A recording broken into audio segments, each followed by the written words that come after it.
নমস্কার, আপনারা দেখছেন ইন্ডিয়া 365 ডেজ নিউজ। সত্যের সাথে সাধারণের পাশে। বন্দ্যোপাধ্যায়কে শুধু কুৎসার অপপ্রচারের মাধ্যমে শুধু বিগত 2-3 মাস ধরে করে গেছে। আজকে কি দেখা গেল? আজকে দেখা গেল যে পুরো ব্যাপারটাই ভুয়ো, তার মধ্যে কোনো সত্যতা নেই, কোনো বাস্তবতা নেই। কিছু মানুষকে পয়সা দিয়ে, পয়সা খাইয়ে তাদের কাছ থেকে একটা জবানবন্দি নিয়ে একটা দলকে মেলাইন করার চেষ্টা চলছে। এটা তো রাজনীতি নয়, এটা তো রাজনীতি নয়। এ রাজনীতি যদি চলতো, ভারতবর্ষ আজকে টিকতো না, ভারতবর্ষ অন্য কোনো দেশের দখলে চলে যেত। আমি অঞ্চলের মানুষের কাছে এই প্রশ্নটা রাখতে চাই, তার কারণ আজকে বিভিন্ন প্রান্তে প্রান্তে মাইক দেওয়া আছে। আমি এই প্রশ্নটা করতে চাই যে কেন একটা রাজনৈতিকভাবে প্রতিদ্বন্দ্বিতা বা মোকাবিলা করতে না পেরে শুধুমাত্র পেশি শক্তির জোরে শুধুমাত্র কিছু মহিলাকে টাকা দিয়ে তাদের দিয়ে একটা কথা বলানো হচ্ছে, এবং তার উপরে ভিত্তি করে নিউজ চ্যানেলগুলো একটার পর মাসের পর মাস ধরে বিভিন্ন কখনো ঘন্টা খানেক, কখনো আধ ঘন্টা, কখনো জনতার দরবার করে করে বিভিন্ন জায়গায় একটা অস্থির পরিবেশ সৃষ্টি করছে। কি বলা হচ্ছে? বাংলায় মহিলাদের উপর অত্যাচার হচ্ছে।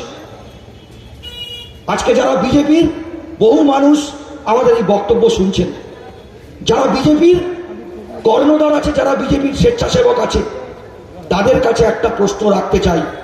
আপনারাও, আমরাও যেরকম স্মার্টফোন ব্যবহার করি, আপনারাও স্মার্টফোন ব্যবহার করেন। একটু স্মার্টফোনটা খুলে দেখুন। ভারতবর্ষের যদি পিছিয়ে পড়া জাতি থাকে, যাদের আমরা এসটি, এসসি, ওবিসি বলি, এই ওবিসি অত্যাচারের শীর্ষে আছে হচ্ছে উত্তরপ্রদেশ। সেখানে কার রাজত্ব? সেখানে মুখ্যমন্ত্রীকে যোগী আদিত্যনাথ। সরকার কোনটা? বিজেপি। তারপরে চলে যান দ্বিতীয় স্থানে রাজস্থান, তৃতীয় স্থানে মধ্যপ্রদেশ, চতুর্থ স্থানে বিহার, পঞ্চম স্থানে মহারাষ্ট্র। আজকে এমন একটা পরিস্থিতি তৈরি হয়েছে, ওদের নিজেদের রাজত্বে থাকলে, ওদের নিজেদের রাজত্বে উত্তরপ্রদেশে হাতরাসে একটি মহিলাকে রেপ করে তাকে জ্বালিয়ে দেওয়া হয়, তারপরে সংবাদপত্র ঢুকতে দেওয়া হয় না, তারপরে অন্য রাজনৈতিক দলের নেতাদের সেখানে ঢুকতে দেওয়া হয় না। সেটা নিয়ে কটা টিভিতে অনুষ্ঠান হচ্ছে। আজকে দেখেছেন সন্দেশখালী নিয়ে গত 4-5 দিন ধরে একটা ভিডিও বেরিয়েছে। কবার হয়েছে অনুষ্ঠান যে কেন এই কথাটা বলল, তাদেরকে কেন জিজ্ঞাসাবাদ করা হচ্ছে না? বিভিন্ন পাঁচতারা হোটেলে বিভিন্ন রকমের নানানভাবে সভা করে বিভিন্ন সাংবাদিকদের এনে, বিশিষ্ট ব্যক্তিদের এনে বলা হচ্ছে বাংলায় নারীর প্রতি নির্যাতন হচ্ছে। আমি এই প্রশ্ন রাখতে চাই, আমি এই প্রশ্ন রাখতে চাই। আর এখানে দাঁড়িয়ে বলছে আমার গ্যারেন্টি। কোন গ্যারেন্টির কথা বলছেন মোদিবাবু? 2014 সালে ক্ষমতা এসছেন, আজকে 2024, 10 বছর চলছে। আপনি তো বলেছিলেন 50 দিনে পেট্রোলের দাম, তখন 71 টাকা ছিল যেদিন ক্ষমতা এসছিলেন, বলেছিলেন 50 দিনে পেট্রোলের দাম 50 টাকা করে দেবো। 50 দিন তো দূরস্থ, 3650 দিন হয়ে গেছে। আপনি পেট্রোলের দাম আজকে 71 টাকা থেকে বাড়িয়ে 103 টাকা করে দিয়েছেন। আর ঠিক দেখবেন যখন ইলেকশন আসছে পেট্রোলের দাম বাড়ছে না, যখন ইলেকশন আসছে পেট্রোলের দাম বাড়ছে না। এখন 1 জুন পর্যন্ত পেট্রোলের দাম বাড়বে না, আবার 1 জুন হয়ে যাবে, তখন পেট্রোলের দাম আবার 2 টাকা 3 টাকা বেড়ে যাবে। উনি গ্যারেন্টির কথা বলছেন।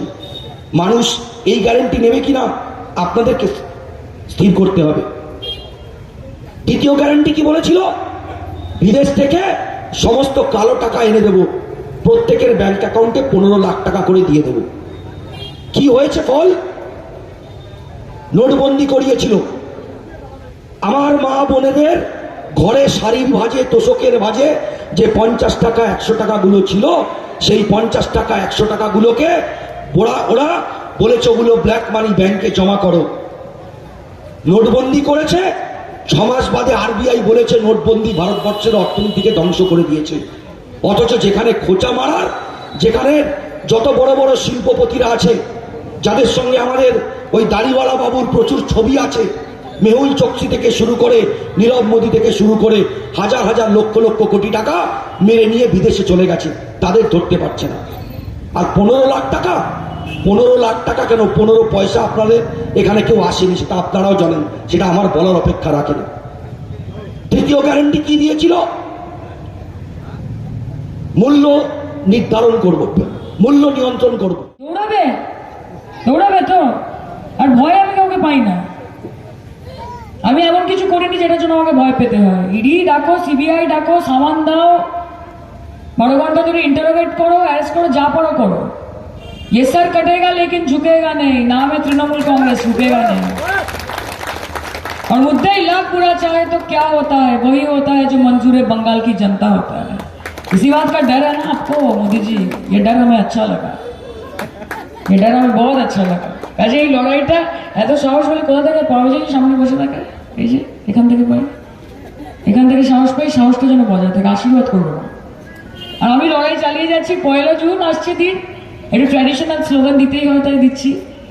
1 জুন আসছে দিন, মমতা দিকে ভোট দিন, জোড়াফুল চিহ্নে ভোট দিন। আপনাদের ঘরের মেয়ে যে হয়ে উঠবে সে সায়নী ঘোষকে ভোট দিন। ভালো থাকবেন। মলয়দা অত্যন্ত ভালো গানটা করো। আমাকে তো মমতাদি বলেনি যে গান গাইতে হবে ইলেকশন করতে গেলে বা সভানেত্রী হতে গেলে। আর গলার কিছু অবশিষ্ট নেই কিছু একটা, এখন গাইলে বাকি যজন বসে আছে চলে যাবে সবাই।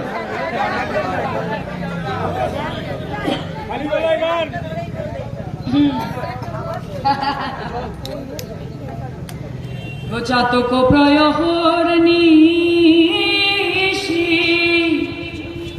সে আছে কালো শোষী হয়ে আমি হব বলে চরণ দাসী, হব বলে চরণ দাসী। ওটা হয় না কপাল গুনে, ওটা হয় না কপাল গুনে।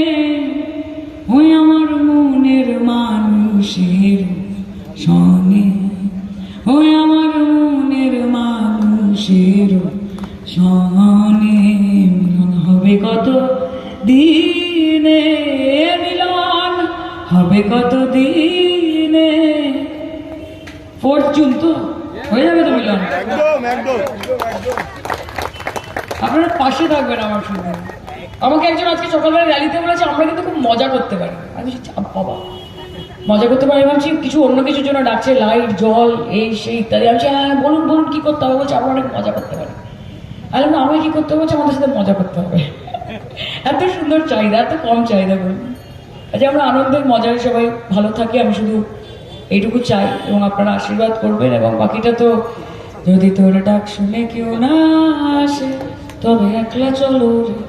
ও যদি কেউ কথা না কয়, যদি সবাই থাকে মুখ ফিরায়, সবাই করে ভয়, তবে পরানো খুলে তুই মুখ ফুটে তোর মনের কথা একলা বলো রে। যদি তোর ডাক শুনে কেউ না আসে তবে একলা চলো রে। ও একলা নিতাই, একলা নিতাই, একলা নিতাই, একলা নিতাই। হরিনাম নিয়ে জগৎ মাতালে আমার একলা নিতাই। হয়ে আমার নিতাই নিতে গৌর। যেটি ঠিক গাইছি তো, যেটি মাথা নাচ। ও আমার নিতাই নিতে গৌর, একবার বুঝলে নিতাই গৌর বলে। নিতাই নিতে গৌর, নিত্য কল্প তরু নিতাই, প্রেম দাদা জগৎ গুরু একলা নিতাই। হরিনাম নিয়ে জগৎ মাতালে আমার একলা নিতাই। হয়ে আমার নিতাই নিতে গৌর, একবার বুঝলে নিতাই গৌর বলে। নিতাই নিতে গৌর, নিত্য রস বিহারী নিতাই। খেনেক পুরুষ খেনেক নারী একলা নিতাই। হরিনাম নিয়ে জগৎ মাতালে আমার একলা নিতাই। জয় বাংলা। কিছু বলার নেই। একসময় আমরা জানতাম সিপিএম আর কংগ্রেস শ্রেণী শত্রু একে অপরের। এবার এখন নিজেরা ভোট টোট পাকিয়ে নিজেদের সুবিধার জন্য অধীনবাবু তো বলছেন যে বিজেপিকে ভোট দিন, তৃণমূলকে দিতে হবে না। এদের ইকুয়েশন কোথায় যাচ্ছে না যাচ্ছে আমি জানি না, তবে এইটুকু জানি যে মমতা বন্দ্যোপাধ্যায়ের প্রতি রাহুল গান্ধী এবং সোনিয়া গান্ধীর চরম আস্থা আছে। They take all the movements and they discuss it with. চলছে ওদের, ওরা এখন প্রেমে আছে, ওই জন্য সব কিছু ভালো লাগছে। পুরনো সব ব্যথা ভুলে গিয়ে আবার নতুন করে প্রেমে মারতে হয়েছে, আবার ভোটের পর প্রেম কেটে যাবে। বিজেপি যেভাবে বিভিন্ন ইস্যুগুলো তোলে, মতুয়া তার মধ্যে অন্যতম। আপনি যেভাবে বললে আপনার ওয়ার্ডের মতুয়া মন্দিরটি বিজেপির কোনো রকমভাবে করেনি, সে জায়গা থেকে আপনি দাঁড়িয়ে কাজ করেন, তাহলে এই জায়গা থেকে কি বলবেন? ওই যে বললাম, ওরা শুধু ভাওতা দেয়, এটা জুমলা সরকার, তার সবই জুমলা আর কি। এখানে মতুয়া রয়েছে, এতদিন কেউ দেখেনি, এখন আমি যখন কাজ করছি এখন আর এটা নিয়ে কিছু বলছে না আর কি। 12 তারিখ বঙ্গে প্রধানমন্ত্রী আসছে ব্যারাকপুরে, সে জায়গা থেকে অর্জুন সিং বারবার বলছে প্রশাসনিক গাফিলতি হচ্ছে প্রধানমন্ত্রী সবাইকে, কি বলবেন? প্রধানমন্ত্রী তো রোজই প্রায় লাস্ট 2 মাস ধরে ডেলি প্যাসেঞ্জারই করছে। ও তো ইলেকশনের আগে আবার এখন আসবে, আবার দেখবেন এখন আর আসবে না। এবার 2026-এ বিধানসভা আছে, 2027 বিধানসভার আগে আসবে। ও তো নতুন কি, ও তো আসবে যাবে।